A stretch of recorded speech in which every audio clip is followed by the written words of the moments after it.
I think this is one of the biggest overlooked thing that basement waterproofing companies will not install a dehumidifier when they waterproof a basement. And I think that's a huge mistake. And we've even had instances where you have, the mechanical room and you can install that dehumidifier in the mechanical room and then duct it in a way to where you're blowing in and out of that mechanical room. So it's not an eyesore in the middle of the basement. Tell us a little bit about that too, if you don't mind. Sure. Just over the last couple of years, I've run into that exact thing where everything looks really pretty, but they're not adding a dehumidifier. And something that I think homeowners and contractors need to understand is if someone finishes a basement and then they add ducting to that, but not a larger air conditioning unit to the home, you're actually going to suffer in the fact that it's not going to be able to return enough air to dehumidify it. So what happens is you need more coil space. That's essentially where we get into sizing issues and things of that nature. You need more coil surface area to remove that humidity. So to do that, the only thing you can do is add a larger air conditioning system, or the more efficient and more proactive way to do that would be to add a dehumidifier, whether it be a basement, a crawl space, or anything like that. With the basement, when we encapsulate, we want sealed. With the crawl space, we want sealed. So the only way to introduce conditioned air into that space is with a dehumidifier. That's something that's heavily overlooked because with stack effect and things of that nature, stack effect doesn't just affect crawl spaces. It's going to affect the basement. And with most basements, you're going to see a concrete floor, a block wall.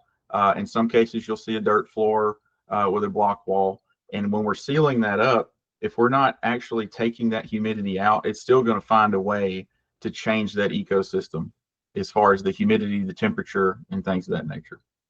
Well, and I want to just advance what you just said a little bit, because I've personally had some experiences where you're talking about adding more coil surface by adding a dehumidifier to an HVAC system. But there's also a problem.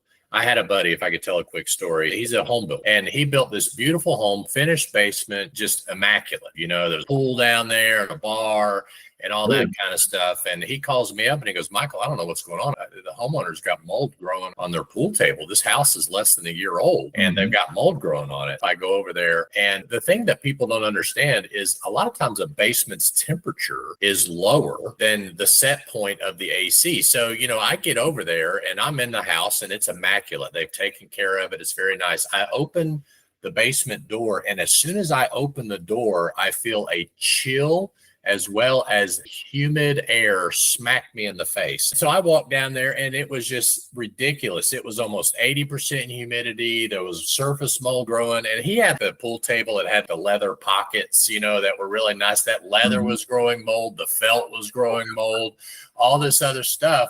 And the problem was the temperature was so comfortable because of how well the basement was built that the AC never turned on to help dehumidify the basement. And that's where you need something like an Aprilaire dehumidifier, even if it comes on twice a year. It's not that it has to run constantly. It just needs to be there in case you need it. Well, I think we get confused. Like, you can have the temperature exactly where you want it, and we think that that's where comfortability lies, is strictly temperature, and that's just not the case. With high humidity, if the air conditioner is going to run constantly in the summertime, we're in the Southeast. We know how this works. Across the country, you want to be able to make sure that you're comfortable. I think that's priority one.